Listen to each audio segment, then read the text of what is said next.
Coaching centre Kotananduru మీ పిల్లల బంగారు భవిష్యత్తుకు భరోసా ఇచ్చే ఏకైక సంస్థ మన ఏవిఎం కోచింగ్ సెంటర్ కోటనందూరు. అతి త్వరలో న్యూ బ్యాచ్లు టెట్ ప్లస్ డిఎస్సి, ఆమ్సెట్, Polycet, APRJC, Sainik, Navodaya. AVM coaching centre Kotananduru. దొంగిలించిన బంగారు ఆభరణాలు స్వాధీనం చేసుకున్న పోలీసులు. దొంగిలించిన బంగారు ఆభరణాలు స్వాధీనం చేసుకుని నిందితుడిని అరెస్ట్ చేసినట్లు సీఐ చెన్నకేశవరావు తెలిపారు.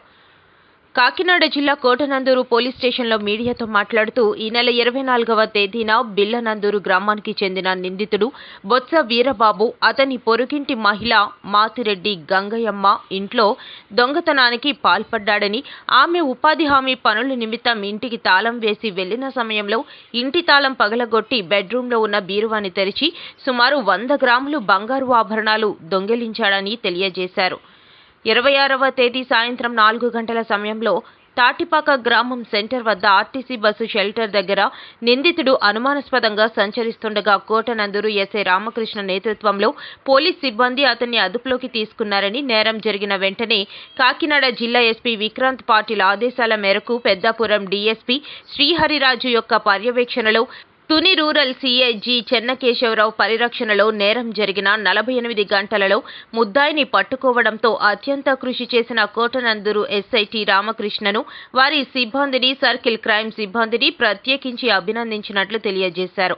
ఆభరణాల విలువ సుమారు 7,50,000 రూపాయలు ఉంటుందని తెలియజేస్తూ పోలీస్ స్టేషన్ పరిధిలో ఇలాంటి నేరాలకు సంబంధించిన సమాచారం ఉంటే వెంటనే పోలీసులకు తెలియజేయాలని, నిందితుడిని కోర్టులో హాజరుపరిచి రిమాండ్కు తరలించామని, పోలీస్ స్టేషన్ పరిధిలో ఇలాంటి నేరాలకు సంబంధించిన సమాచారం ఉంటే వెంటనే పోలీసులకు తెలియజేయాలని తెలియజేశారు. కోటనందూరు పోలీసులు ప్రజల భద్రతకు పనిచేస్తున్నారని అభినందించారు. ఈ సమావేశంలో ఎస్ఐ టి రామకృష్ణ పాల్గొన్నారు.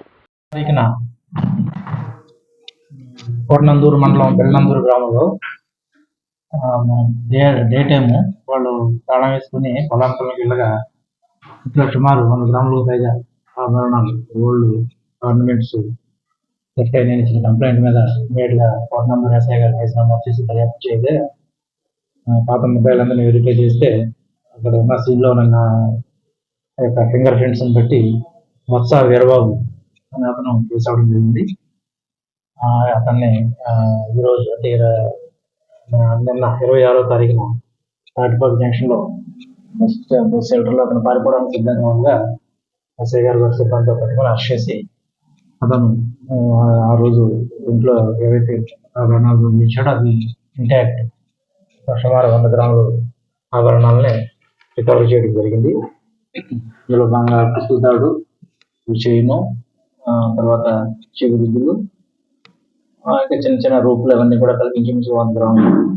ఇతని మీద ఈ బొత్స వీరబాబు మీద గతంలో మనకి తుని రూరల్, టౌన్, కోటనందూరులో కూడా పాత కేసులు, పాత నేరస్తులు. మన సర్వేలెన్స్ లో ఉన్నాడు. సస్పెక్ట్ షీట్ ఓపెన్ చేసి ఈరోజు అతను అరెస్ట్ చేసి కోర్టుకి రిమాండ్ నిమిత్తం పంపడం. అదేవిధంగా పాత నేరస్తులు అందరి మీద కూడా క్లోజ్ మానిటరింగ్ ఉంచాం. మన దగ్గర ఉన్న పాత నేరస్తులు జైలు నుంచి ఎవరైతే రిలీజ్ అవుతున్నారు ప్రజలందరికీ విజ్ఞప్తి ఏంటంటే వాల్యుబుల్ వస్తువులు కూడా ఇంట్లో దయచేసి ఉంచుకోవాలి, లాకర్లో పెట్టుకోవాలి. అదేవిధంగా సీసీ కెమెరాలు ప్రతి ఒక్కరు కూడా ఇన్స్టాల్ చేసుకోవాలని చెప్తున్నాం. జిఎంఎస్ స్కేల్ ద్వారా ప్రతి గ్రామంలో ప్రతి ఒక్కరికి విజ్ఞప్తి చేస్తున్నాం. సీసీ కెమెరాలు పెట్టించుకోవాలి అందరూ ఇండివిజువల్గా.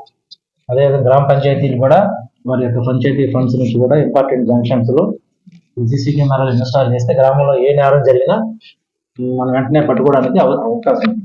ఈ మధ్యన మనకి ఎగ్జిట్ పెట్రోల్ ఫ్యాక్టరీలు నేరాలు అవుతున్నాయి, గ్యాస్ సిలిండర్లు గ్యాస్ పట్టుకుపోవడం, చిన్న చిన్న నేరాలు అవుతున్నాం. కాబట్టి నేరస్తులు మనకి పక్కనే విశాఖ జిల్లా ఉండడం వల్ల అటువైపు నుంచి వచ్చి చేసి మళ్ళీ ఆ జిల్లాకి వెళ్ళిపోతున్నాం. వాళ్ళు మనము పట్టుకోవడం కొద్దిగా కష్టం అవుతా ఉంది. కాబట్టి దయచేసి అందరూ కంపల్సరీగా బిల్డింగ్ కట్టుకున్నారంటే సీసీ కెమెరాలు ఉండాల్సిందే. సీసీ కెమెరా కంపల్సరీ పెట్టుకోవాలి.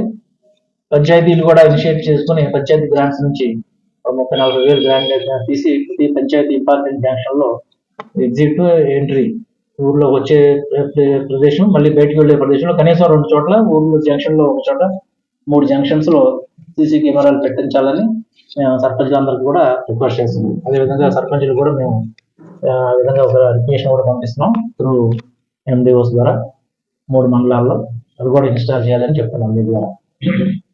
దానివల్ల ఏంటంటే నేరాలు మనం అరికట్టడానికి పోలీసులకి అవకాశం ఉంటుంది. లేదనుకుంటే మనం ముద్దాయిలను పట్టుకోవడం కష్టమవుతుంది. ఈ మధ్యన మేము రాష్ట్ర ప్రభుత్వం ఏర్పరిచినటువంటి ఈ సర్వేలెన్స్ ఏదైతే అఫెండర్స్ సర్వేలెన్స్ ఉందో దాన్ని వారి అందరు పాత నేరస్తులు అందరి యొక్క ఫింగర్ ప్రింట్స్ ని కూడా ఆన్లైన్ చేస్తున్నాం. ఇప్పుడు మన ఏరియాలో ఎవరైనా అఫెండర్ నేరం చేసి ఎక్కడి నుంచో బయట నుంచి చేసినా కూడా మన ఆల్ ఓవర్ స్టేట్ లో ఆన్లైన్ అయి ఉండడం వల్ల ఎక్కడ ఉన్నా సరే ఇమీడియట్ గా అక్కడ పోలీసులు పట్టుకుని మనకు అప్పచెప్తారు. ఈ విధంగా ఇంచుమించుగా ఇప్పటికే 7,000 మందికి పైగా ఈ అఫెండర్స్ ని, ఇంకా నేరస్తుల్లో అన్ని నేరాల్లో బాడీ అఫెన్స్ కానీ NDPS కేసుల్లో కానీ ఇలాగ ప్రతి నేరంలో ఉన్న నేరస్తుల్ని కూడా వారి యొక్క సర్వేలెన్స్ లో పెట్టుకున్నాం. మా అఫెండర్ సర్వేలెన్స్ అంటాం దాన్ని. అది మన ఫింగర్ ప్రింట్స్ ని మనం ఆన్లైన్ లో ఫీడ్ చేయగానే వాడి లొకేషన్, వాడి ఫేస్, వాడు ఎక్కడ ఉన్నాడు, వాడి పేరెంట్ అడ్రస్ ఎక్కడ అన్నీ వచ్చేస్తాయి. దానివల్ల మాకు ఈజీ అవుతా ఉంది. గౌరవ ప్రభుత్వం ముఖ్యమంత్రి ఆదేశాల మేరకు ఇటీవల దీన్ని ఆన్లైన్ చేయడం జరిగింది. కాబట్టి మేము మరీ రిజెక్ట్ చేసుకున్నది ఏంటంటే వాల్యుబుల్ వస్తువులు ఏవి ఇళ్లలో ఉంచుకోవద్దు. క్యాష్, బంగారం అలాంటివి. ఎందుకంటే బంగారం విలువ పెరిగింది. 10 గ్రాముల బంగారం పోయినా ₹1,00,000 అవుతుంది. కాబట్టి ఎవరు పెట్టుకోవద్దు. ఇవి తప్పనిసరి పరిస్థితుల్లో ఎక్కడైనా వెళ్ళాల్సి వస్తే మాకు ఇంటిమేట్ చేస్తే లాక్డ్ హౌస్ మానిటరింగ్ సిస్టమ్ అని మా దగ్గర ఒక సిస్టమ్ ఉంటుంది, ఒక పరికరం ఉంటుంది. ఎలా మేము చేసి అంటాం. ఆ లాక్డ్ హౌస్ మానిటరింగ్ అంటే తాళం వేసి ఉన్న ఇంటిని మేము మానిటర్ చేస్తూ ఉంటాం ఇక్కడ నుంచి మా CC కెమెరాల ద్వారా. అలాంటిది ఏమైనా వెళ్ళాల్సి ఉంటే ఇంకా మనం రిమూవబుల్, మన కదల్చలేని వాల్యుబుల్ వస్తువులు ఉన్నవాళ్ళు మాకు ఇంటిమేట్ చేస్తే మేము ఆ ఇంటిని మా సర్వేలెన్స్ తీసుకొని మా మానిటరింగ్ లో పెట్టుకుంటాం.